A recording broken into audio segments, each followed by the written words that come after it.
Terrific Tuesday, my Move the Chains audience. We are back representing. How are we doing, everybody? I hope we're doing well today. 2 days later, no football. What a shame. But we got a lot to talk about today. Deebo Samuel, I'm going to give you guys my recaps. Kind of just this time of year. Drafts coming up. Combines in a month. I cannot wait. Football 365, baby. Eat, sleep, football, repeat. That's my motto when it comes to football. I love it. Eat, sleep, breathe it. Hope we're doing well today. So, to start off with, Deebo Samuel, the very talented chess piece of the Niners, he once traded. It's funny. Haven't I seen this movie before? I think I have. It's called This Past Year. You know? I mean, Deebo, this Niner thing is just falling apart. And I'll get to the Niners in a second with the recaps that I do for every division, AFC, NFC, but God, this Niner thing, man. And listen, I like Deebo a lot. He's a physical player, but he's not what he once was. He's washed. I don't know if it's like the health or he's the wide back or whatever it is. He's not what he was.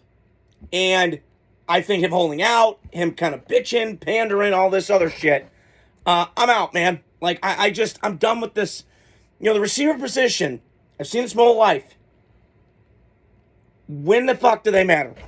I got to keep asking that question because the running backs this year, when you look at it, all three of them went to different teams.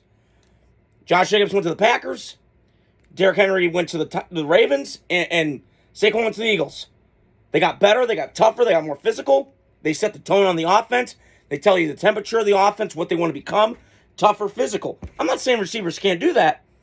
But I've seen this movie before. And I saw it in my younger days, 2007. Randy Moss, Terrell Owens, Ocho Cinco. They were getting you great numbers and all that. But they weren't getting you wins. They're like the convertible sports cars. They're Ferrari. They're a Porsche. They're a Lamborghini. It's great in the summer, and when I can go out and cruise control and all that shit, awesome. I've talked about this before. But it's really starting to hit me tonight. Where does Deebo go? Who wants to take on that contract, one? Two, he's a little needy, expensive, been hurt a lot. I just don't know. I don't know if that's a great market for him. I just, a lot of times whenever I see this kind of stuff happening, I kind of just think back to Moneyball, the movie. And, they're trying to get players. They're trying to replace Giambi and in the movie and in real life, actually. And you're trying to replace Deebo. And, you think, well, we're one player away. I don't know if that's it. I think Deebo, to me, a place that would fit, maybe Washington. Kind of pair him up, get him another chess piece for Jaden Daniels. They got Terry McLaurin, they got Dwami Brown from North Carolina. That wouldn't be a bad idea, but at this point in his career, he's needy, he's expensive. And I just feel like there's something missing. And I just feel like all these receivers in my lifetime, there's only a handful of Calvin Johnsons, Mike Evans, Larry Fitzgerald to just come in and mind their own business and shut their mouth. A lot of divas, a lot of drama, me. I do think it's because of the point guard position. Like in the NBA, they're the first one to break the huddle. They're the most athletic. I've heard that for years.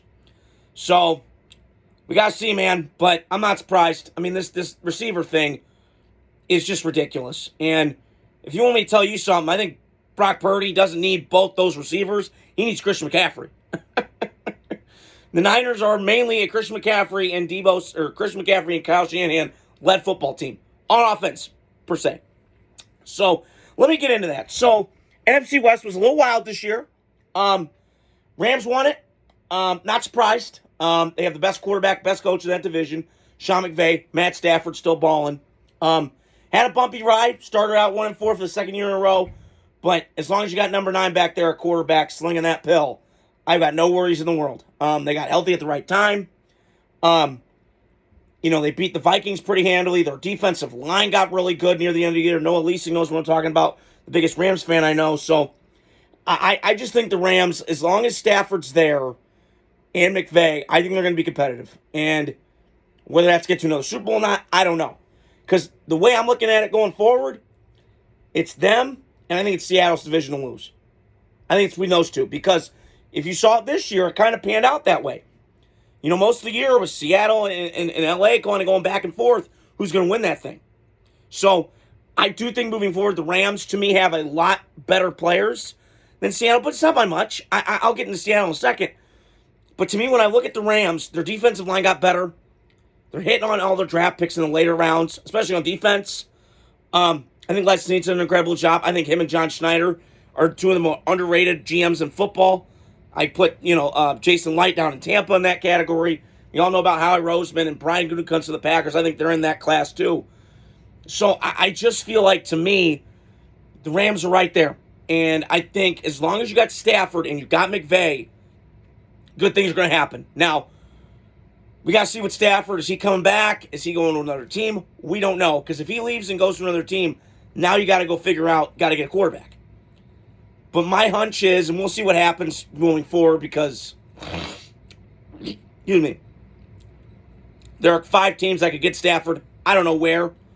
My guess is he probably stays in L.A., restructures that contract, gets the money back. So we shall see. But the Rams, listen, as long as you got McVay and Stafford, you're going to be competitive. And you're going to be making the playoffs and probably win a division, probably hosting playoff games.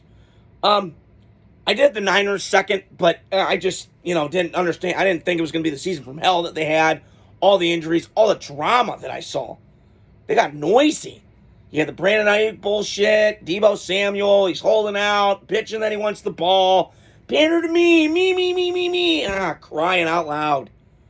Jawan Jennings is your best playmaker. He's got no ego. You're a 7th round pick. And then, excuse me. And then you got Devondre Campbell leaving the game mid. I mean, it just was a lot of shit going on. And for a team that always prides itself on being the bully, they got bullied this year. And, I was thinking about this driving home tonight. Kyle Shanahan's a good coach. He's kind of a dick, kind of a prick to me. He's a system coach. Because it's system, and I get it. It does work, Kyle. But what's your second pitch? Because I've been screaming this for a while, and I heard ex-scouts say this. They have no drop-back pass game. So the minute the run game, the run action, all that stuff is not working and the run game is screwed, you got no second gear. So until you figure out and put some more elements in your offense that can get the most out of the drop-back pass game, I'm not saying you got to go total drop-back pass game and sling that pill around. That's not what I'm saying. Do like a 50-50 split so you can kind of catch the defense off balance. Because we all know with the run game and all that shit, it does work. I'm not saying it doesn't. So Niners got a lot to do. Here's another idea. Stop pandering to wide receivers. Go get offensive, defensive line.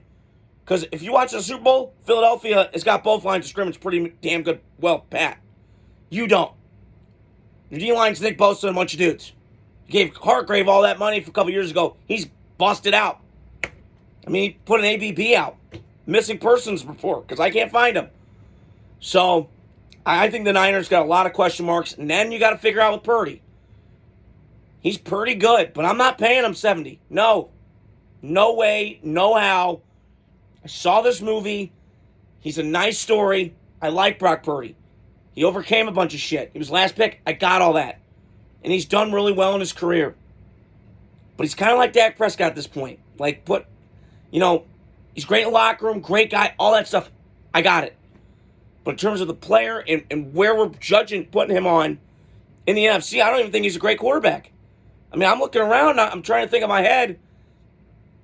Love, Hurts, Stafford. He's not in there. And he's fine. I'm not trying to pick on the kid. But he's dependent on the situation. He's more trailer than truck. So, I'm just saying. So, I'm not trying to throw shade at Brock Purdy. I think he's a good kid. I think he's smart. Excuse me for 1 second. And I think he's got a lot of toys that I think he can work with. But they're all banged up. He tried carrying the team last year and it didn't work out.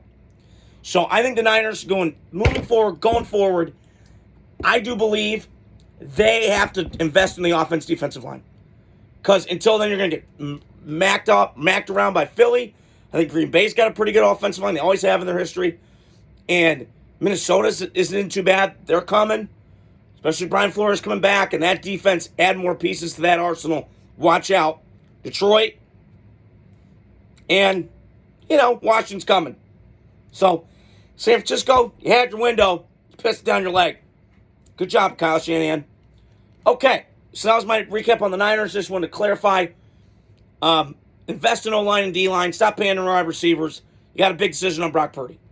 So Seattle's an interesting one. Now, I should have flipped them before the year started, but I didn't know how the season was going to go for the Niners because I picked Seattle third, which I'm going to get to right now. But I did say that I've been saying this for the last couple of years. I really love Seattle, what they're doing. I love John Schneider, like I just mentioned, one of the more underrated GMs in football. Geno's fine. I don't think he's, like my dad and I have talked about, he's second tier. He's fine. I don't think he's going to lead you to Super Bowl. But if you give Geno like the Baker Mayfield contract, I'm fine with it. That's fine. Ride it out with Geno. A couple more years. You got DK, you got Lockett, and you got Jackson Smith. Your tight ends aren't bad. Got to invest in the offensive line. I saw that horror on Sunday night against Green Bay this year. So you got to do something on the offensive line. I know you drafted those two tackles a couple years ago in the Russell Wilson trade, Cross and the other kid, and they balled out as rookies. They were great. Last year they got hurt and they were kind of in and out of the lineup. But I do think Mike McDonald's got a great culture going. That Seattle defense, to me, is loaded. A lot of young playmakers, corners, safeties, front, second level. They got guys flying around. And I think Mike McDonald's done a tremendous job. I really do. But I just feel like with Seattle, they're right there. I think they need to get a Brady. They need to go into free agency, maybe get a Sam Darnold. I'm not, like I just mentioned, Geno's fine. But I think if you get Sammy with the weaponry that they have, you're right there, man. Like, I think they could get to the NFC Championship game. I really do. Because I think that if I had to pick talent for talent, Philadelphia's got better players. Seattle's right in that mix. I really do. So I just think Seattle is right there. Now, we don't know what DK, is he going to leave? Follow Pete Carroll to Vegas? We don't know. But as of right now, this is a two-team division race. It's Niners, and it's Rams, and it's Seattle. Rams and Seahawks. That's it to me. And last but not least, I want to touch on the Cardinals. So, picked them fourth. I'm probably going to pick them fourth again. Shocker. Probably going to. Because I will say this, and I'll say it again. I'm not trying to be hyperbolic. Kyler Murray's never winning shit. I'm sorry. I've seen enough. I never was sold on him coming out of college. God is my witness. Thank you. Not sold. And he just frustrates the hell out of me. Because there are moments with Kyler Murray that I go, that's elite.